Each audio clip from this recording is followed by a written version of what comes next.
Hello, my name is Kathleen Lugerich, and I'm with the Army Historical Foundation, and I'm also your host for Army Artifacts, a program that shows you that Army history can be found anywhere. Today is a very special treat for us because our friends at the Museum of the American Revolution in Philadelphia, Pennsylvania, have offered to bring us inside their collection storage to look at a few items that tell the French story of the American Revolution. And our guest today is the Associate Curator of Exhibition Content and Research, James Taub. James, thank you and the museum for bringing us into the museum's collections today. And before we begin to dive into the objects you're going to share with us, can you start by telling us why you wanted to share the French side of the American Revolution? Yeah, so I think one thing that we try to tell visitors here at the Museum of the American Revolution is to look at this event not only through the lens of 1775 to 1783. We like to say that the American Revolution is an ongoing experience, but also that this is a global event. It doesn't just touch people in what becomes the United States and Great Britain. Famously, countries like France and Spain are involved, and they're fighting all over the world, and it's going to have a lasting impact and change not only for people from a social aspect, but also in terms of military history. My background is in French and British military history. So I think we hear a lot about the British experience in the Revolution as well as the American experience, but the French experience is one that often gets mentioned, but not placed in its larger context of French military history. So I thought it would be great to sort of take that opportunity, give a little bit of a different story, and look at it through some objects. Jim, why would the French want to help the colonies? They themselves were a monarchy. They had just lost a lot of property in the French and Indian 7 Years' War. It doesn't seem like a rebellion would do them a lot of good. Why would they help them?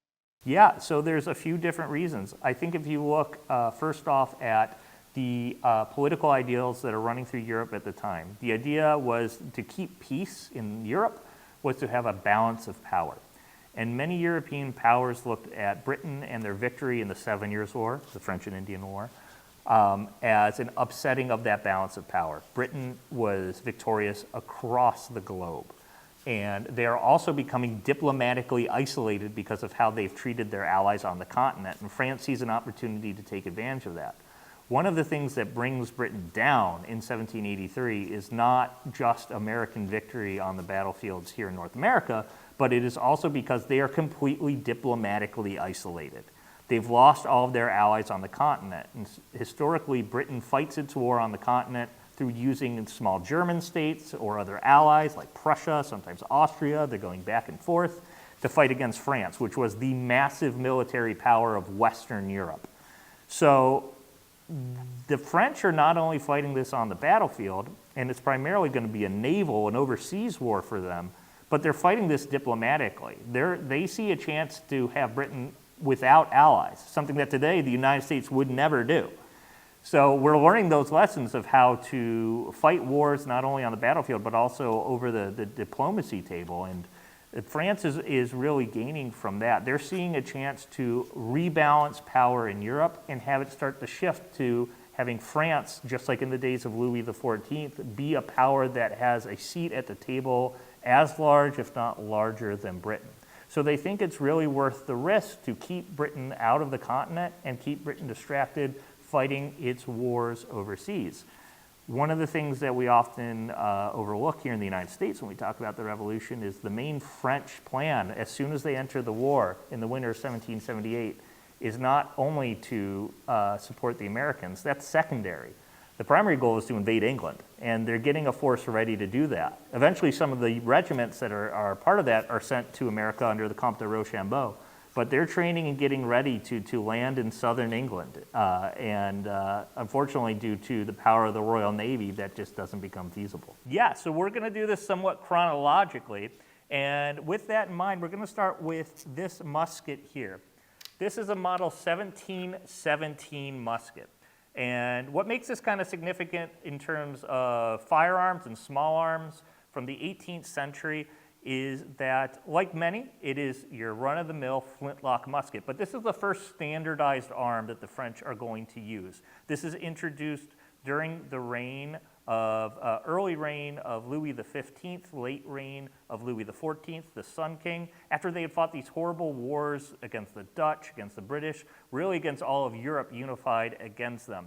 And one of the problems the French army had was lots of firearms as musketry and small arms starts to take over the scene, replacing pikes and a lot of closer in weapons.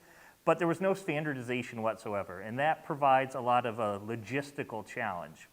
So this musket, you often see French muskets called Charleville muskets. We'll talk about that a bit later. This one is known as a tool musket. They're named after the arsenals that they were built in.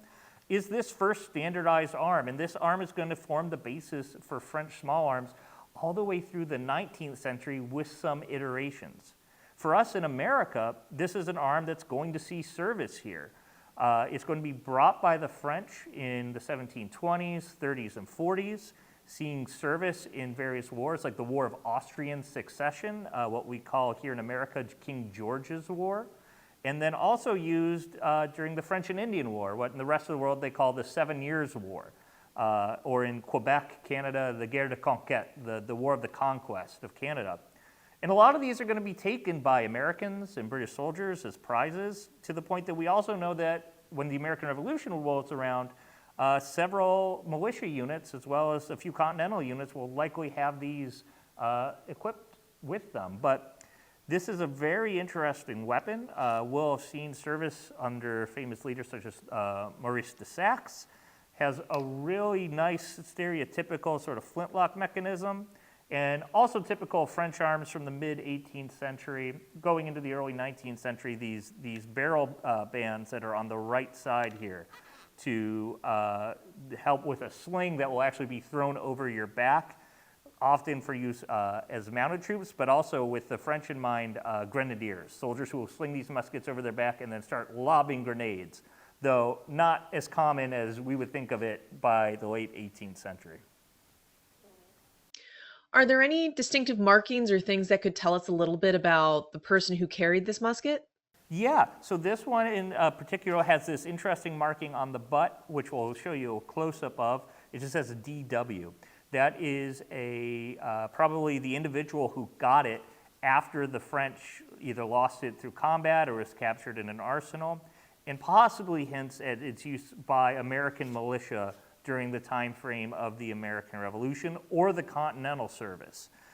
There's also some interesting sort of decorations here, probably on the wrist, probably comes from this individual who had it afterwards.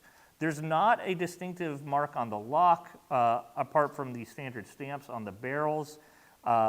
Nothing that really denotes this to be government issued, and that's going to change as we move through the rest of the 18th century. But one other cool point that I'll mention about this one is, unlike the later arms, you'll see still equipped with a wooden ramrod, which if you've ever loaded and fired a muzzle-loading musket, especially when you're sweating, when the gun starts to foul up, these things break really easily. So you're going to see the wooden ramrod replaced later on.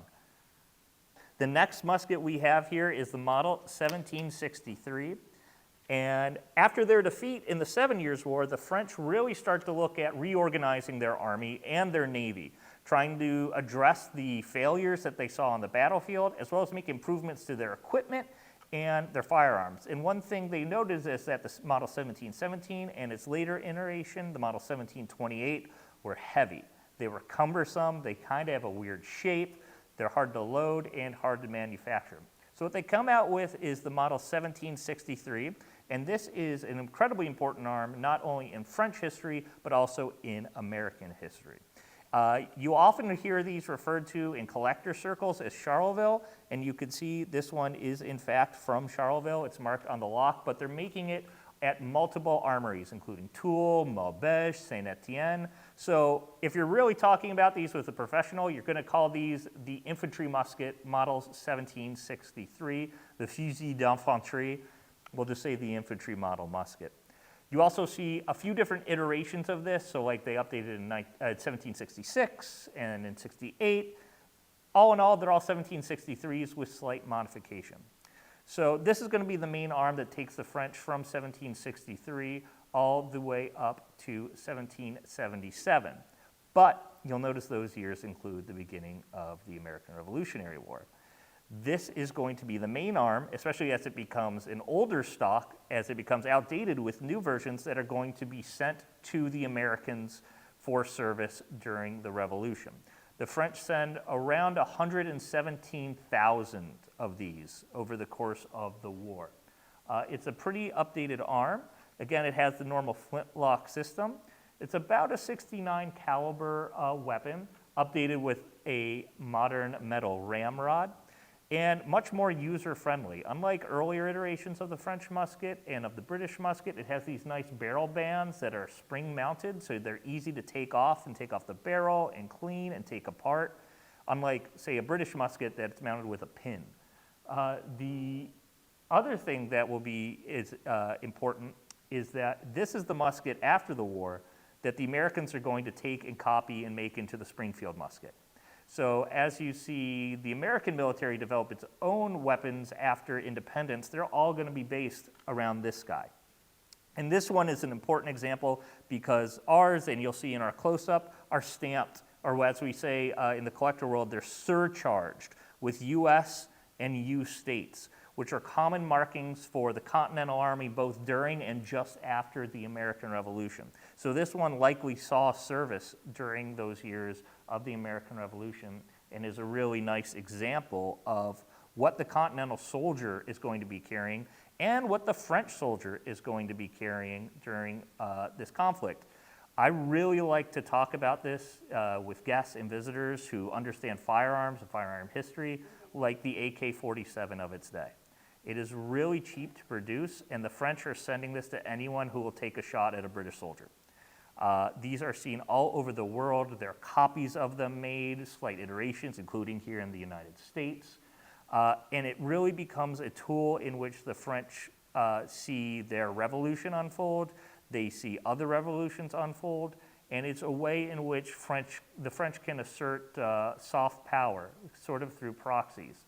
If you look at current conflicts going on in the world, like the one in Ukraine, there's directly comparable connections between how the French are looking at the British before the French get involved in the American Revolutionary War and the United States right now. So this is a really example of how there's not a lot of history that we haven't seen before.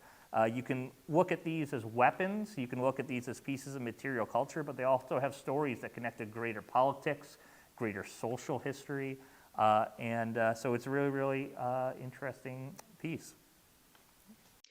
Are there any distinctive markings or things that could tell us a little bit about the person who carried this musket? So just the stamps on this one. This one is a great example of what would have been a standard issue. We don't see that many personal markings on issued infantry muskets to Continental soldiers. The French Army would have likely stamped in some way or another with the year of manufacture and the regiment it was issued to. We have orders from General Washington and from the Continental Congress to stamp either U.S. or U states on a lot of American government equipment, not only firearms, but it is also government property. So while there are examples of some individuals marking this, it's likely after it saw use in the government.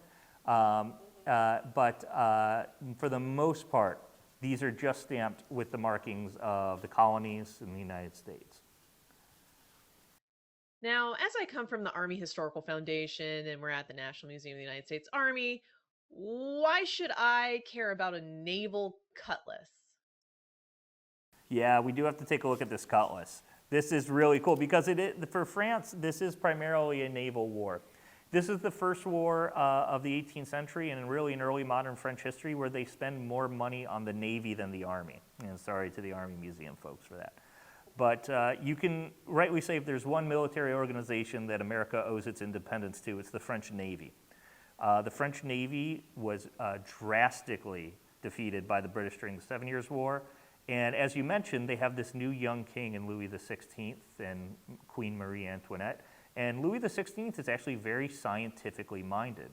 And as we think of today, organizations like, say, NASA, who have a large military influence, many astronauts and scientists come from the various military organizations, the Navy at that time was that organization. The French and the British, but in this case we're talking particularly about the French, are sending explorers all over the world. They're conducting experiments. One great example that will ring true in Army history is a young French officer fights in North America during the 7 Years' War. His name is Antoine de Bougainville. During the American Revolution, he's a captain. He transfers from the Army to the Navy, becomes a captain in the Navy, and then later goes around the world exploring. We named the flower Bougainvillea after him because he discovers that, and also the island of Bougainville, which the American Army will be fighting over in 1943. So roundabout connection back to Army history. But the French Navy is going to operate immediately, not only delivering supplies to America, but also combating the Royal Navy. And famously, it is the French Navy at the Battle of the Capes in 1781 that helps seals off Charles Cornwallis at Yorktown, leading to that large victory. This cutlass is another example of French standardization in that investment in the French Navy. It's a model 1779 cutlass. It is named Sartine after the French minister of the Navy at the time. And it is another example here of just how France is trying to standardize its equipment and really invest in its Navy, knowing that they're going to be fighting Britain overseas. They're going to be engaging, going toe-to-toe with the Royal Navy by at least matching the Royal Navy in power. That's the only way the French are going to be able to maintain not only overseas military presence in the military campaigns, but also be relevant diplomatically. That ability to have a fleet show up anywhere in the world and project your military power is something that the French are acutely aware of.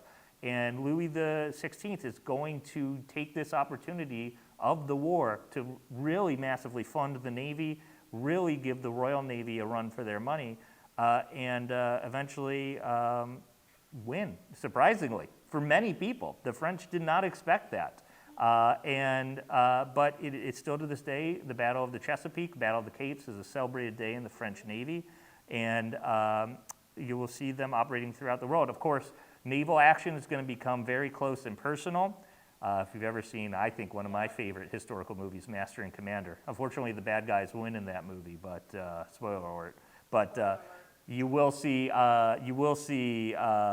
swords just like this being used by French sailors even through the Napoleonic era. So it just shows you that close-up, dirty, and personal connection. And connect to our Navy's history, a lot of the American naval crews during the American Revolution are actually going to be crewed by French sailors and Marines. Famously, Jean-Paul Jones, who will be sailing his ships out of French harbors, attacking British ships. Much of his crew are French sailors, Irish immigrant Marines on at least one of his cruises. So it is an integrated and coalition effort, and it can be highlighted by the fact that you could have a French sailor carrying this sword, you could have a Continental sailor carrying this sword. So, also a great piece of history. This 1793 document, this is a really interesting example of how the American Revolution and how the experience of the Revolution had an impact on France.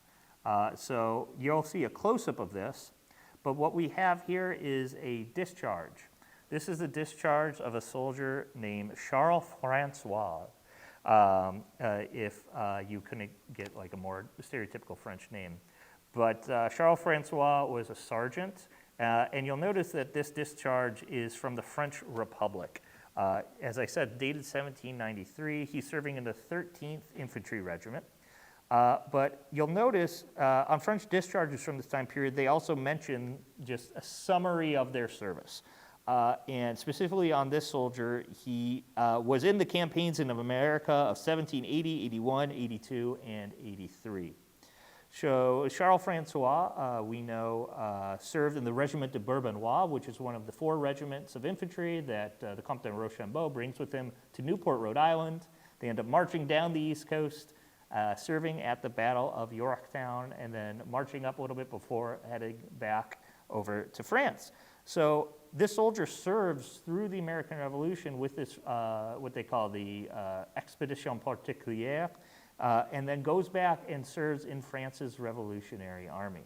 What's more, you can go and look up all of the roles of French regiments from the Ancien Regime, those years before the Revolution, as well as the early years of the French Revolution online. The French Army and the French Ministry of Defense has done a great job of scanning those and making those public. And we found Charles Francois. Each soldier in the French Army also received a nom de guerre, that, a war name that they would also be referenced to. And Charles was nicknamed Charleroi, or King Charles. And for some reason, around about 1791, they changed his name from Charleroi just to Charles. So you can start to see, the impact that the king has upon the French army. This is a royal army. Their allegiance oftentimes is to the king over any sort of nationality or country. And many of those soldiers retain that. Charles Francois is different, though. He continues service in his regiment as it becomes the regiment of France's Republican Army, the Revolutionary Army, and will serve in these early years of the French Revolution, eventually being discharged in the town of Bitche, B-I-T-C-H-E, which is in the east of France and famously liberated by the U.S. Army in 1944. So, this is a personal story of one of these soldiers who experienced the American Revolution, but his revolutionary experiment doesn't end in 1783. It continues on with him as he goes back to France. This is a document from 1805. So the French Empire has now been founded. This young officer who shows up in the French army just after the American Revolution, named Napoleon Bonaparte, is now the emperor. And one of the ways that Napoleon's army is able to function so successfully is because it has great staff work. It has amazing logistics, and it has people able to take whatever is in the mind and coming out the mouth of the emperor and translate that into real terms. I think we've all worked somewhere where the boss says one thing and you know them well enough that you're able to interpret that into an action plan, right? Sometimes there's a little bit of a disconnect, and that can lead to issues. Well, the person in charge of translating Napoleon's thoughts and words onto paper for the orders for the army is his chief of staff, and his name is Alexandre Berthier. And Berthier gets his first experience as a staff officer as a young man on the staff of the Comte de Rochambeau during the American Revolution. And this document is written just before the famous Austerlitz campaign that Berthier will serve on under Napoleon. And it's an administrative document for the Department of the Vosges, which is a mountain region of the east of France. That's where Berthier is at the time. He's helping get all of these supplies together, help get the army together to go and eventually win one of the greatest victories in all military history, the Austerlitz campaign. And so it's not necessarily a very, exciting document. It doesn't say, and now we're moving the army east of France. It's talking about bringing supplies in, and it's got numbers, and it's got dates. But this is the kind of thing that makes armies both then and now function. And the added benefit of it's signed not only by the chief of staff of Napoleon Bonaparte, Alexandre Berthier, but it's signed by veteran of the American Revolution, Alexandre Berthier, who gets his first experience. The French army, as we've seen through these firearms and through these documents, is going through a modernization process. It's also going through a process of revolutionizing itself and becoming the preeminent force of early modern Europe during the Revolutionary era and the Napoleonic Wars. And a large part of that is due to the testing ground and experiments that the French are able to conduct while they're engaged on campaign during the American Revolutionary War. So the American Revolution isn't just a footnote in military history where we could talk about Brandywine and Yorktown, but for those studying all other time periods of the early modern era, through looking at objects like this and documents, you could start to bring out the story of just how pivotal it was to many people who go on to be names that we study to this day at places like West Point. How did the museum acquire these objects? Where did they come from? Yeah, so a lot of these come to us via either purchase or donation by private collectors.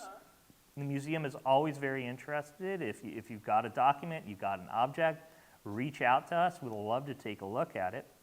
And also some of these objects come from our predecessor organization, which was the Valley Forge Historical Society.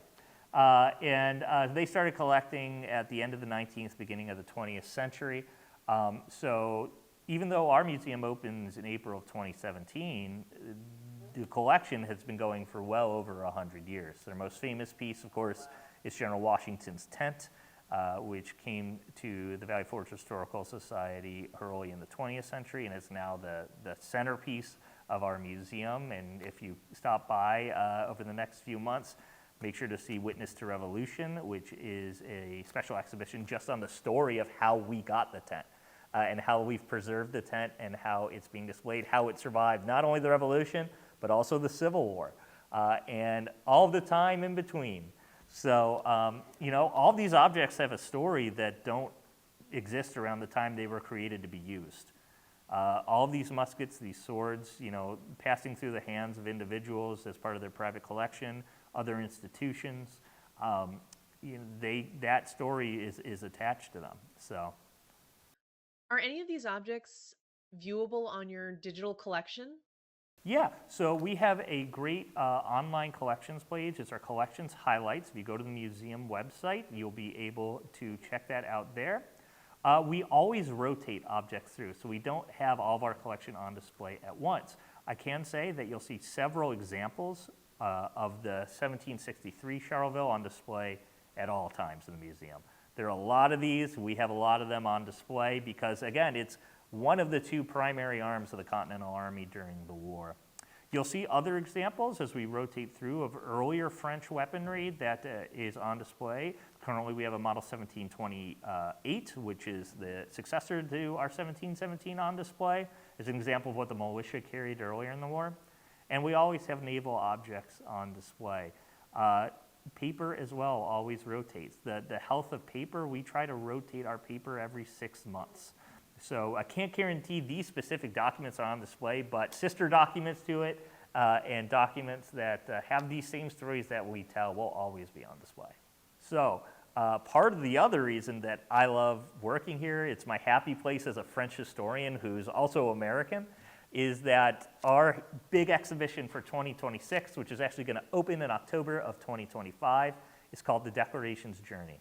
And it is a story of not necessarily just how the Declaration was written and created here in Philadelphia in 1776, but again, that 250-year history of how our interpretation of it has changed while the words haven't necessarily changed, and how people all over the world have viewed the Declaration and used the Declaration as inspiration for their own declarations or their own documents. So you're not only going to hear the stories of folks like Thomas Jefferson, Benjamin Franklin, you'll also hear, as we mentioned, the Marquis de Lafayette, who has a key inspiration in the Declaration of Independence when he helps craft the Declaration of the Rights of Man and the Citizen in France.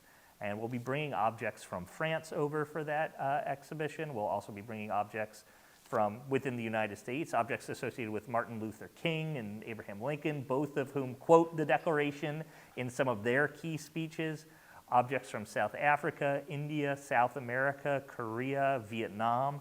So yeah, we're really excited about it. And it goes to the key aspect of what we say here at the museum, which is the Revolutionary War is 1775 to 1783, but the American Revolution doesn't end.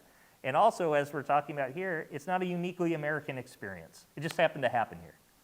One of the great things about working here as a historian is I classify myself as a public historian. I love to write and I love to research, but at the end of the day, I want to talk to people. As we're talking right now, I'm looking through our collections window and seeing families going into Revolution Place, which is our sort of children's and family area. And the great thing about this is we're more than happy to have these collections and welcome researchers, but our primary goal is we're an educational institution. We want people to learn the story of the American Revolution and take part in it. And so for that reason, we want to have as many events as we can to cater to all communities. We want to make sure that we're telling all sorts of stories from soldiers in the Continental Army, but also stories of everyday people, no matter their background, who were caught up in the events that were the American Revolution and that are the American Revolution. I'll say that, for anyone who's willing to come, and not willing, anyone who wants to come and visit us here in Philadelphia, we're open 10 to 5 every day of the week. We've constantly got our collections rotating, so I can guarantee you the last time we were here, there's going to be something that you hadn't seen. We're really excited to welcome anyone with any of these interests that are connected to the American Revolution, but might not have historically been part of that story that you were saying, that you might have read in the textbooks. people's names that might not have Wikipedia pages, people who might not have counties named after him. I think it's really interesting that today people are going to leave watching this video knowing who Charles Francois, the sergeant in a French infantry in the Regiment de Bourbonnais, was. And that's what we do here. And we're going to keep doing it. And we're excited to welcome anyone who wants to join us. I want to thank James and the Museum of the American Revolution for letting us into their special collections for this program. If you'd like to learn more about the museum and their programs, many of which are virtual, please visit them online at www.amrevmuseum.org. That's AMREV museum.org. And if you're in the Philadelphia area or visiting, I highly recommend you visiting this museum. The foundation visited as part of our Battle Ride program in September 2023. We had a guided tour, we had lunch, the food was excellent. And we also got to have a special behind the scenes tour with James. And of course, we saw Washington's tent. So I highly recommend it. The exhibits are interactive, and they also have changing exhibit galleries, living history programs, and annual festival type public events. So there's always something to see and do at this museum. And it's in Philadelphia's city center neighborhood. And it's in a great location to find local shops, local food, and other historic sites and museums related to the American Revolution and other pieces of American history. If you like this episode, please click like and subscribe, or you can support the Army Historical Foundation and its programming at www.armyhistory.org. Thank you for joining us.